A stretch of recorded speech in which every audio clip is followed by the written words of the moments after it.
For centuries, Africa's story wasn't just untold, it was erased. Its treasures were plundered, its people silenced, and its future traded for promises that never arrived. Africa was taught to wait for help, wait for permission, wait for freedom. But tonight, the waiting ends. Tonight, Africa begins to tell its own story. In the heart of West Africa, Ibrahim Traoré's moment has arrived, a moment that will change the course of history. Burkina Faso's gold refinery is no longer a dream, it is a blazing reality. And in Nigeria, the Dangote refinery, Africa's largest and most advanced, roars to life, powered by the continent's own resources. These aren't just industrial feats, they are symbols of Africa's liberation. For the first time in modern history, the continent is not just producing, it is refining, it is controlling, and it is thriving. This is a revolution smelted in gold, fueled by oil, and written by Africa itself. Will the world stand in awe? Or will it fear the unstoppable force of a continent that has finally broken free from its chains? Subscribe now, because what you are about to witness is not just economic transformation, it's Africa's new dawn. The winds of change are blowing across Africa. The continent, long known for its rich soil, gold, and countless other resources, has finally decided that it will no longer hit the supplier of raw materials for others to refine. No longer will it send its wealth abroad, only to see it returned at 10 times the price. In Nigeria and Burkina Faso, two nations have taken bold steps, not just in refining resources, but in refining their very futures. In Lagos, Nigeria, the sound of industry now echoes through the streets. The Dangote Refinery, a colossal $20 billion project, stands as a testament to what can be achieved when Africa decides to take control. It's the largest single-train refinery on the continent, a marvel of modern engineering. For years, Nigeria, a nation rich in oil-imported fuel that was refined in Europe. This absurdity, costing the nation over $12 billion each year, is now a thing of the past. The refinery processes 610,000 barrels of crude oil daily, producing not just gasoline but jet fuel, diesel, and more.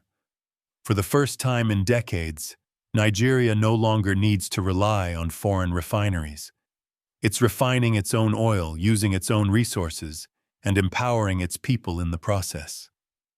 This refinery isn't just a building. It's a symbol of redemption. It's the moment when Nigeria, long cursed by the paradox of being rich in oil, but poor in fuel, finally turned the tide. Aliko Dangote, the billionaire behind the project, summed it up simply. Africa can build, refine, and supply its own destiny. But the impact of this refinery goes beyond economics. It's changing the very fabric of Nigerian society. Lagos, once a city of dependence, is now a city of pride. A taxi driver filling his tank with Nigerian-made fuel, an ordinary act, carries an extraordinary weight. It's a quiet revolution unfolding in real time.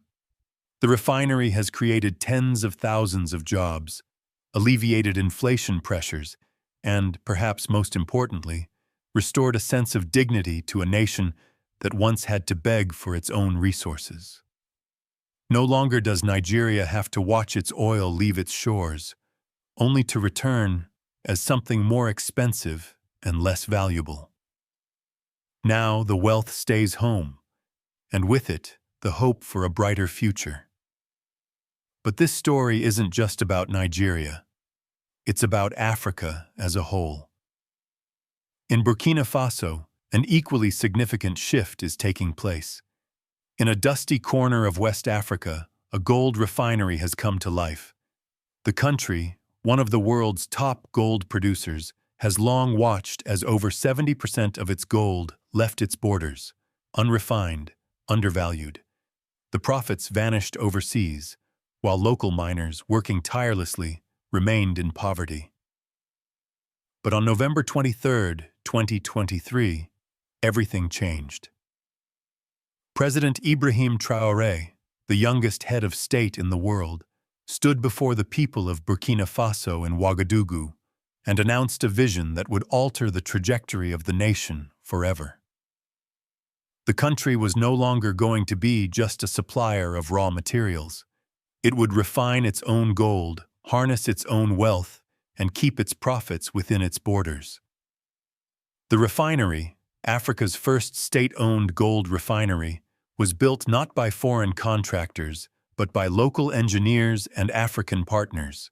This is a refinery built by Africa, for Africa. The refinery is set to produce 22-carat gold at a capacity of 150 metric tons per year, enough to rival mid-tier global refineries. And while it is still in the early stages, the impact has already been felt. As Burkina Faso's first national refinery pours its first molten gold, it is not just an industrial achievement, it is a declaration of sovereignty. For the first time, the nation is turning its wealth into a resource that benefits its own people. The jobs created, the local wealth generated, the infrastructure funded, all of it stays in Burkina Faso. No longer does Burkina Faso send its gold away to be refined elsewhere, only to see the profits vanish into foreign bank accounts. Now, the wealth stays home, fueling education, healthcare, and infrastructure. This refinery represents more than just an economic milestone. It's an act of liberation. Every bar of gold refined in Ouagadougou is a symbol of Africa's rebirth, a continent, reclaiming its dignity, its sovereignty, and its future. The message to the world is clear. Africa will no longer sell its future at a discount. For decades, Africa was told to wait for help, to wait for approval, to wait for freedom. But in Lagos and Ouagadougou, the waiting is over. Africa has finally stepped into the light, armed with the tools to shape its own destiny. And as Nigeria refines its oil and Burkina Faso refines its gold, they are sending a message that will resonate far beyond Africa's borders. The era of Africa's silence is over. The story doesn't end here. As Nigeria and Burkina Faso rise, the question remains: will the world embrace this new, self-sufficient Africa, or will it seek to suppress the unstoppable wave of change that is now sweeping across the continent? The moment of climax has arrived, and with it, a profound transformation. As Nigeria's Dangote refinery and Burkina Faso's gold refinery officially begin operations, the ripples of change reach far beyond the African continent. This is not just an industrial breakthrough, this is a new era of economic independence and sovereignty for Africa, and it's sending shockwaves through the global order. The significance of these refineries goes beyond the impressive statistics. 610,000 barrels of crude oil processed daily in Lagos, 150 metric tons of gold refined annually in Ouagadougou. These numbers, though remarkable, are symbols of a deeper shift.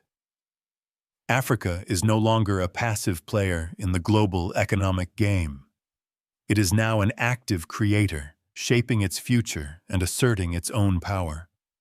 However, as the world watches this monumental shift, the reactions have been mixed. In Europe and the US, though, there is an undeniable sense of discomfort. For decades, Africa's wealth has been extracted, refined, and then resold at astronomical prices. The economic order, built on this exploitation, has been taken for granted. Now, with these refineries in full operation, The very foundation of this system is being threatened. Western investors and policymakers are scrambling to understand the implications of this new Africa. In boardrooms across Europe and North America, analysts are adjusting their projections, wondering how to navigate a continent that is no longer a dependent partner, but a self-sufficient powerhouse. The prospect of African nations refining their own resources, keeping the wealth within their borders, and reducing dependency on foreign markets is unsettling. The IMF and World Bank have issued cautious advisories, warning of potential instability as African nations renegotiate long-standing contracts and demand local refining. This is a move that could disrupt global supply chains, fundamentally altering the way trade is conducted and resources are valued. In the global media, Ibrahim Traoré has emerged as a polarizing figure. Some see him as a radical nationalist, a populist leader whose defiance of the old order is a threat to investment stability. Headlines in the West have labeled him as a dangerous populist or a radical revolutionary, fearing the repercussions of his bold stance on Africa's self-determination. To these critics, Traoré's actions represent a direct challenge to the economic structures that have benefited the West for centuries. But in Burkina Faso and across West Africa, the reaction is far different. Here, Traoré is seen not as a threat, but as a hero, a leader who is finally standing up for Africa's rights, a symbol of hope and defiance. His speeches, filled with rhetoric about sovereignty and dignity, have sparked a movement. His declaration, "We are not asking permission to be free. We are standing up to claim it," has resonated with millions across the continent. It is a declaration not just of independence, but of identity and pride. The streets of Ouagadougou have been filled with celebrations. Tens of thousands of Burkinabe citizens, waving their flags high, gathered in Revolution Square to cheer for the gold refinery. To outsiders, it may have looked like a protest, but for those in the crowd, it was a celebration of self-belief. It was proof that the people of Africa could stand tall on their own, without relying on foreign powers to define their worth. The crowd's energy was palpable, a wave of joy and pride that was impossible to ignore. In Burkina Faso, the gold refinery is no longer just an industrial complex, it is a golden fortress of sovereignty, a beacon that signals to the world that Africa is no longer content to be a bystander in the global economic conversation. As the refinery in Burkina Faso begins to produce its first ingots of locally refined gold, the impact on the global market becomes more evident. Reports from global commodity markets indicate that the price of African gold, traditionally controlled by Western traders, is now being influenced by local African production costs.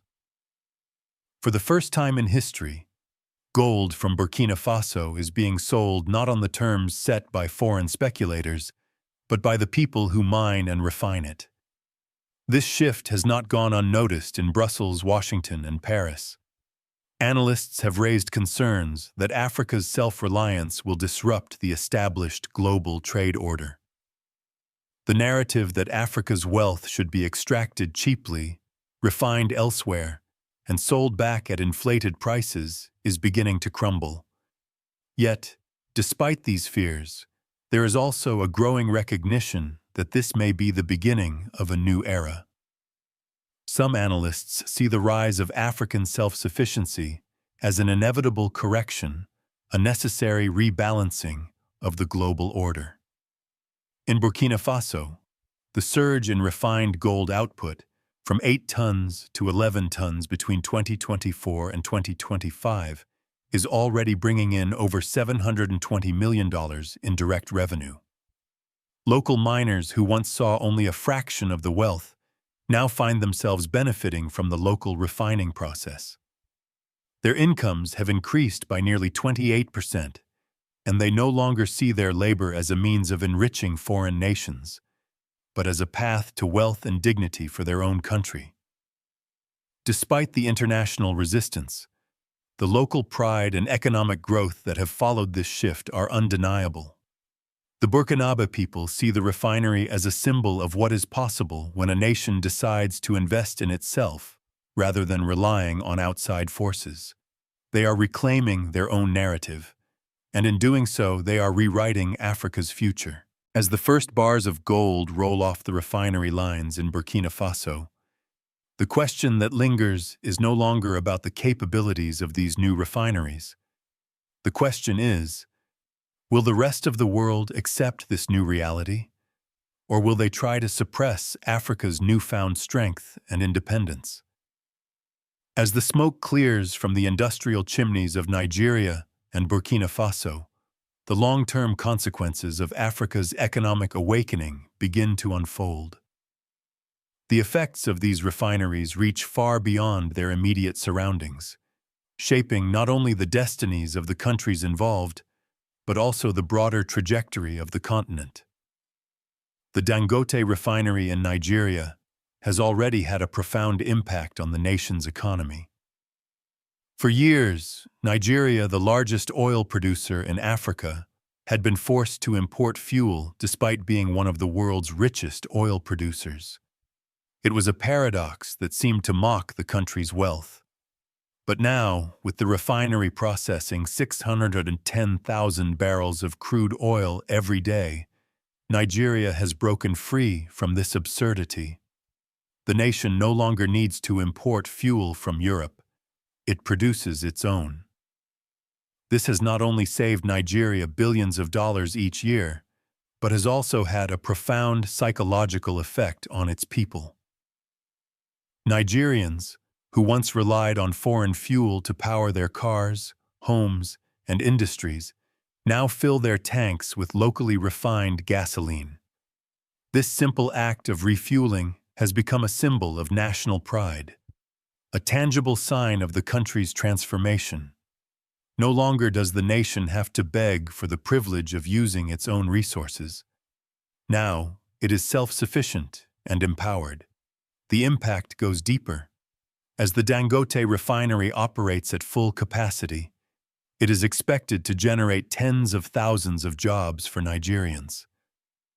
Local workers, many of whom once worked in menial jobs or left the country in search of better opportunities, are now employed in the refinery, gaining valuable skills and contributing to the growth of their nation.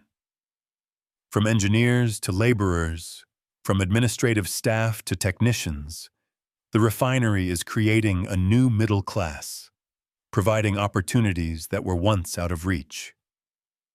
But perhaps the most profound change is in the mental shift taking place across the country.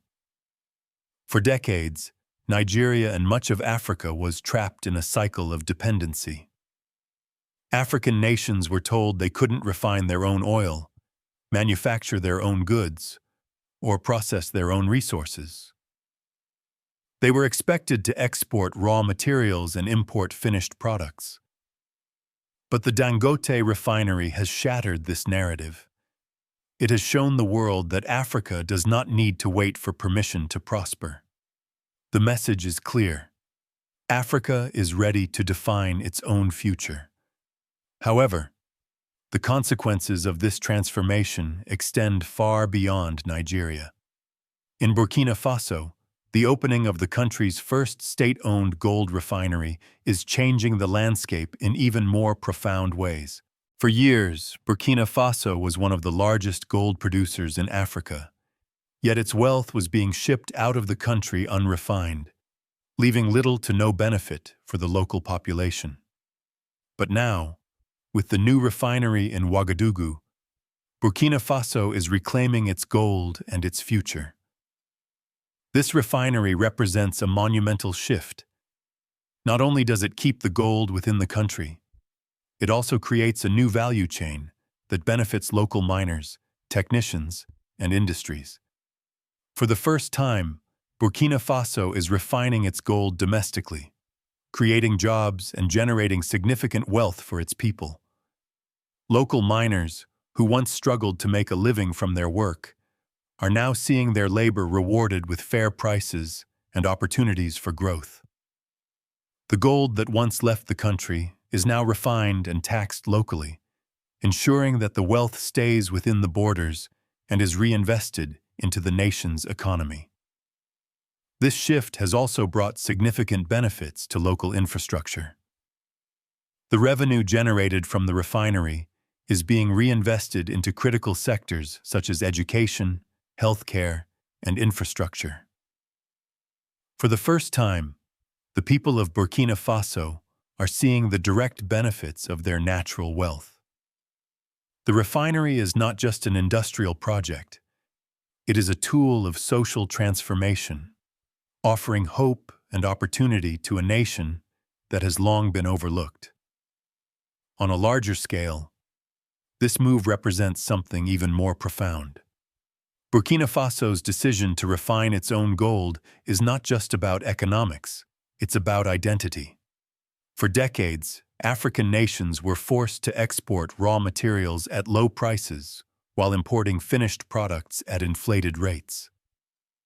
The gold refinery is a symbol of defiance, a reminder that Africa has the capacity to build, refine, and prosper without the help of foreign powers.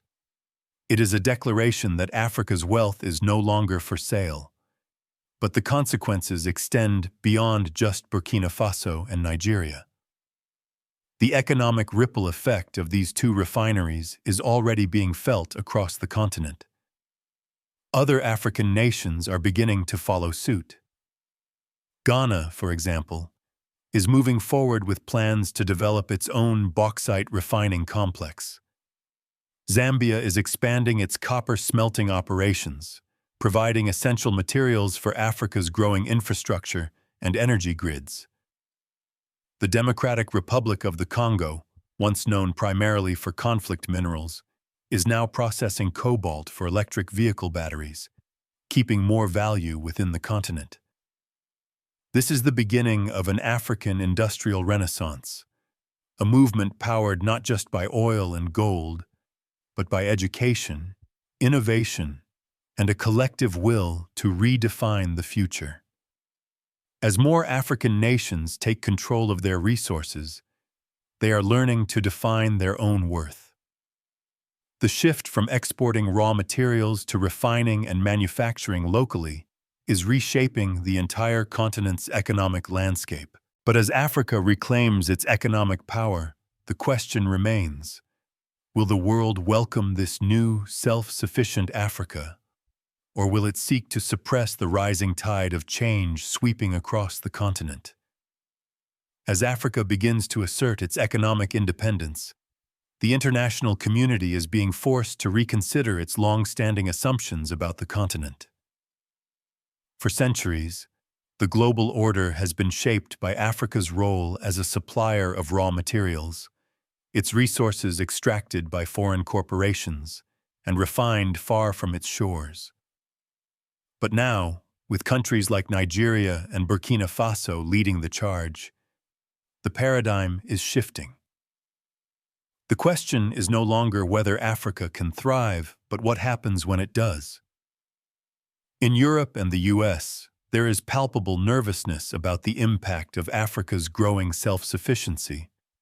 The traditional model of African resource extraction, where minerals and oil are shipped to the West for refinement and resale, has benefited Western economies for generations.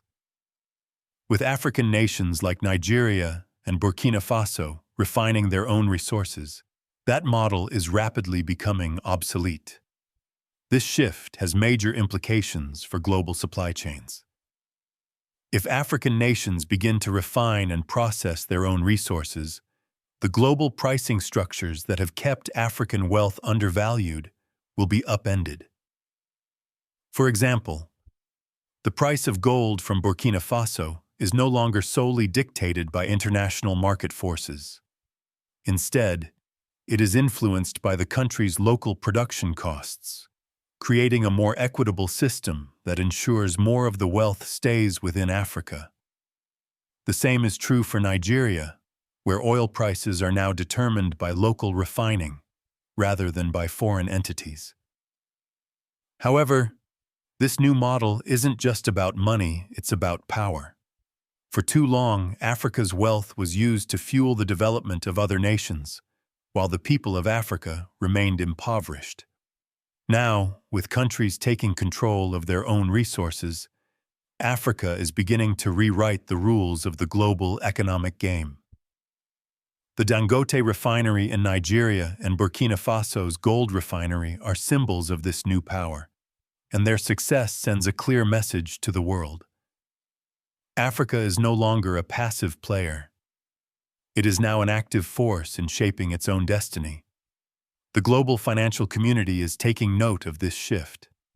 The IMF and World Bank have already acknowledged the changes taking place in Africa, though they remain cautious about the long-term effects. Some see it as a positive development, recognizing that Africa's move toward self-sufficiency could lead to a more equitable global system, where nations are no longer dependent on foreign powers to process their natural wealth.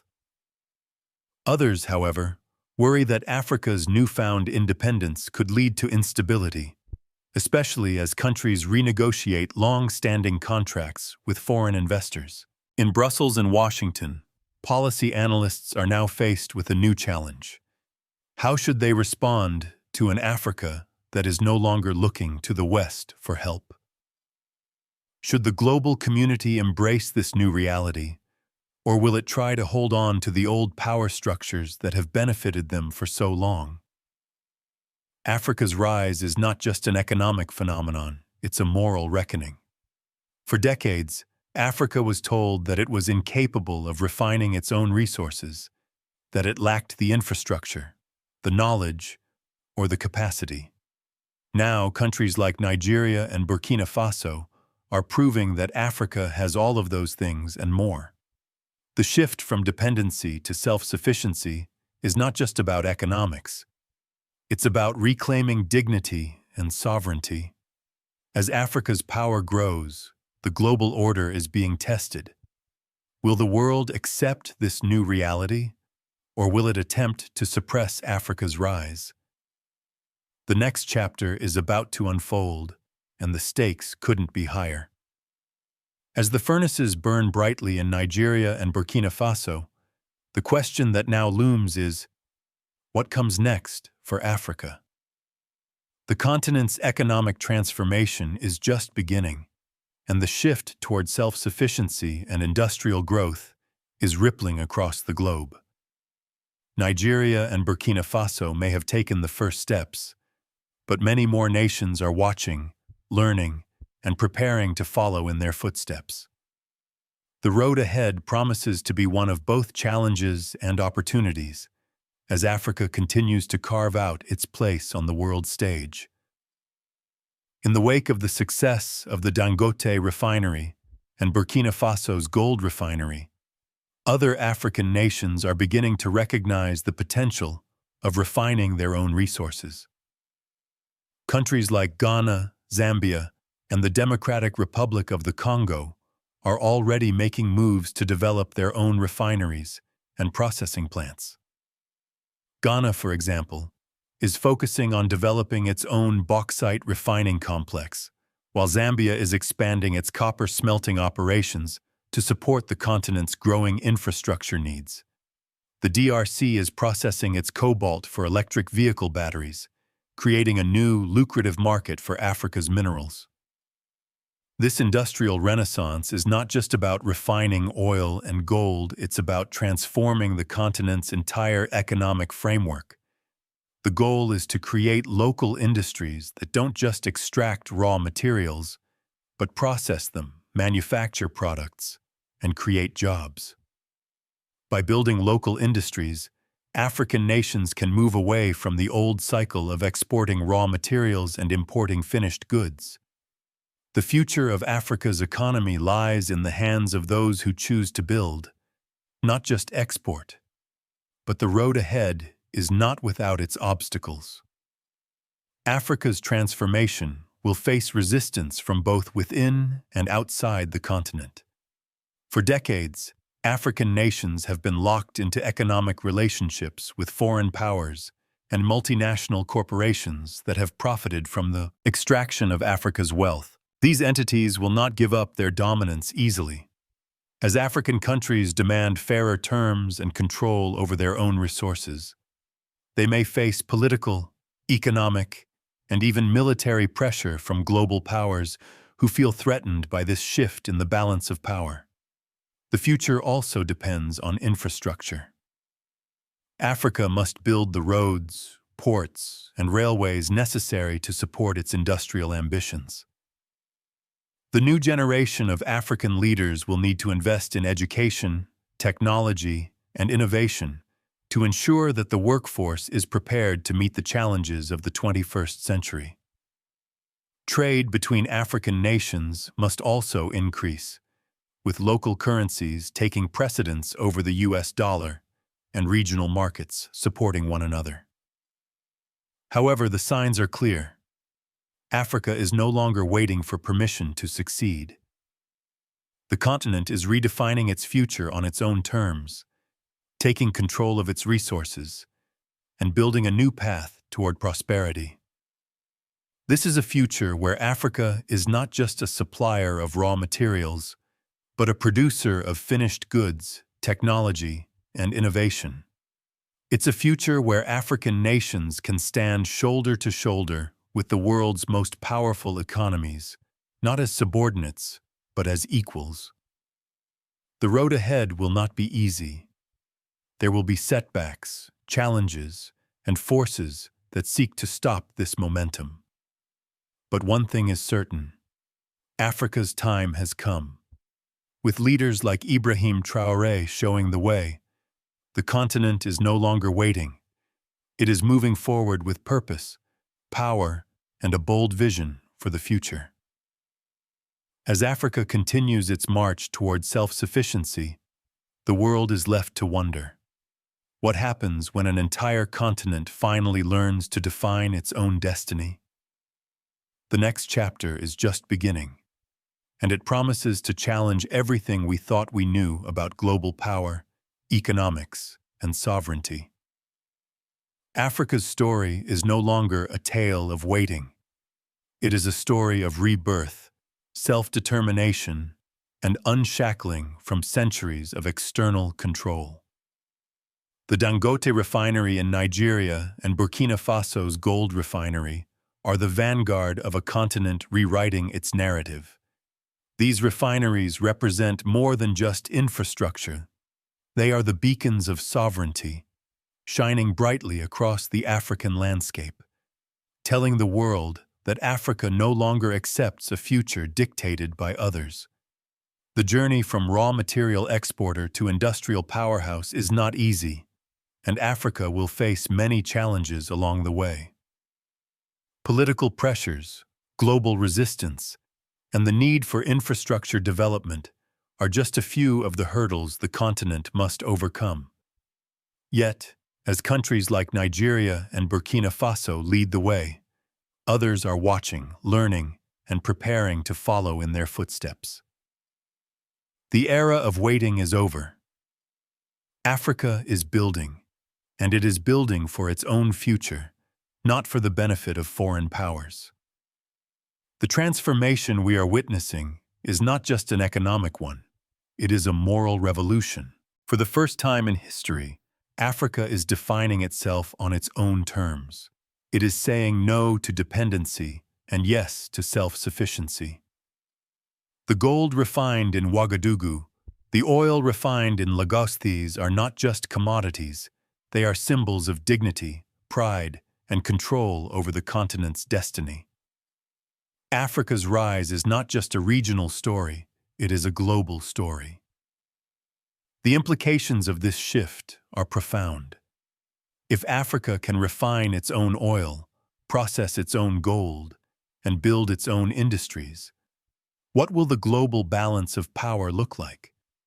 Will the world embrace this change, or will it attempt to suppress Africa's growing strength?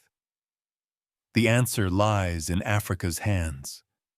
With every refinery built, every job created, and every product made, Africa is rewriting the rules of the global economy. The days of being a raw material supplier are over. The world will have to reckon with a new African Africa that refines its resources, builds its industries, and most importantly, defines its own future. So what happens when Africa finally rises? The time for waiting is over. Africa is already here, and it is not asking for permission. The age of extraction is ending, and in its place a new era is being forged.